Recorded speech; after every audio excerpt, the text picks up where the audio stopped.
আজ আমাদের ছুটি ও ভাই, আজ আমাদের ছুটি। যারা খেতে চান আটার রুটি তারা চলে আসেন, চলে আসবেন যদি খালের ঘাট কলা বাজার। দেখেন ওনার সবজি কিন্তু হয়ে গেছে আজ। আর এই কলা বাজারে শুধু খালি কলাই না, এখানে আটা রুটি পাওয়া যায়। সে আটা রুটি বিক্রি করেন তিনি। একটা রুটির দাম 20 টাকা।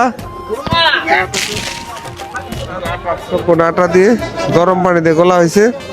শুধু আটাই রুটি না, আর অনেক কিছু পাওয়া যায়। এই যে এইভাবে ভাজা হচ্ছে, কলা আছে, দেখেন আটা রুটি। আর এই যে কলা বাজার, এখানে প্রচুর পরিমাণ মাছ রয়েছে, নিত্য প্রয়োজনীয় যা কিছু আছে সবই এখানে পাওয়া যায়। এটা হচ্ছে খালের ঘাট। খালের ঘাট বাজার। দেখেন মাছের দোকান প্রায় বোধহয় 50টার মতন দেখাচ্ছে আপনাদেরকে। সবজির দোকান রয়েছে প্রায় 100-এর মতন, এবং নিত্য প্রয়োজনীয় চারা। দেখেন সিজনাল যেই শাকসবজি আছে সেইগুলো আছে, দেখতেছেন। এই কি খবর? এই দেখতেছেন এই সিজনাল ফল আছে রয়েছে, দেখতে পাচ্ছেন বিভিন্ন।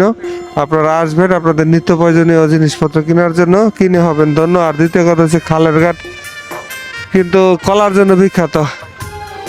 আর ওই বাজারটি হচ্ছে সপ্তাহে একবার, সেটা হচ্ছে রবিবার। সূর্যোদয়ের সাথে সাথে শুরু হয়, সূর্যের তীব্রতা বৃদ্ধি পেলে এটা শেষ হয়ে যায়। ঠিক আছে, দেখতে পাচ্ছেন। তো এই ছিল শামীম ব্যাপারী। ভালো লাগলে লাইক কমেন্ট শেয়ার আশা করি।